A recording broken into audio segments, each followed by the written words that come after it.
Good evening, everyone. My name is Yuzhen, and today I'm going to talk about the fight for women's rights that is still continuing now across the world and the control over women's life, body, and future. With that being said, let me ask you something. How many choices have you made this week on your own life? Like what to wear, where to go, and what to eat. Now imagine that the right to make all these decisions are gone. Like you woke up this morning and everything of your life has been decided for you, and you have no right to change it. Scary, right? But this is not a dystopian novel. This is the real world happening right now. In Afghanistan, women are facing severe restrictions on their freedom and lives. They're considered as inferior, less important, less capable, as if they were properties rather than human beings. They're not allowed to attend school, limited from workplaces and, um, and schools, not allowing them to access education. They're forced to stay at home and do what is seen as women's duty, such as cooking, cleaning, taking care of the children, and taking care of the men. They cannot speak in public or look at men they're not related to. They cannot make decisions. They don't get to choose whom to marry and are usually forced into marriage at a very young age. According to the United Nations, 80% of girls drop out of school at age of 12, with nearly 30% of them having even received primary education. This causes only 23% of them are literate. 28% of them are forced into marriage at the age of 18, with 4% of them before 15. Around 45% of women have experienced sexual violence. This happens because society allows men to do it. When women are seen as less valuable and less capable, it gives permission to this to happen.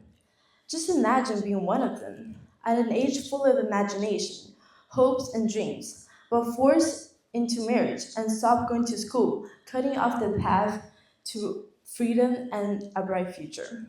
Women have no ways to change their lives.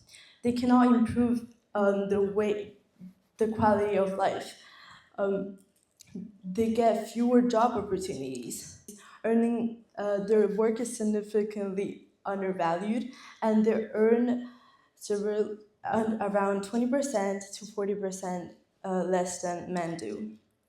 This injustice does not only happen in Afghanistan, but also in Iran. Women in Iran are still fighting for basic freedom, such as what to wear. Each year, many women are getting arrested and imprisoned for not wearing the hijab. Women do protest, but it is really hard in their position because the powers are not in their hands, and the power of men undervalues them. They do try to tell the world about the injustices and restrictions they're going from facing each day, but it's really hard because the power is not in their hands. And taking away the rights of women is totally against the human rights, which is protected under organizations like the United Nations and the Convention of the Elimination of All Kinds of Discrimination Against Women. According to the United Nations, women should have rights to make decisions on their own life. They should have the rights, which this has also been undermined by recent laws banning abortion. And the overturning of the Roe v. Wade took away the constitutional right to abortion, making it illegal, showing how easy rights can be granted but also taken away. Iranians and women all over the world deserve to have their own rights. They should not be taken away or diminished. They deserve to have the right to choose which life to live and what path to go on in future. They deserve to live a life without any restrictions and having equal rights as men do.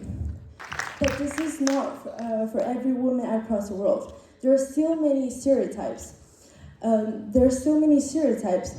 even if there are laws and organizations protecting this women's rights, the mindset and attitude of the society should be changed. The discrimination is not only in Afghanistan or in Iran, it's around us, but maybe not that obvious, but there still is, such as women having less leadership roles, earning less than men do, and denied from jobs because they're gonna have children one day. So we should educate and change this mindset from schools. Students should understand that women are equal to men and learn the importance of respect. I believe changes can be made and should begin with us. We have the power to break the stereotypes and the mindset that women are less capable or less important than men. We should take actions instead of let this tragedy happen and raise awareness, because we can make changes and we can bring this our goal, and we can accomplish our goal of gender equality. Thank you for listening.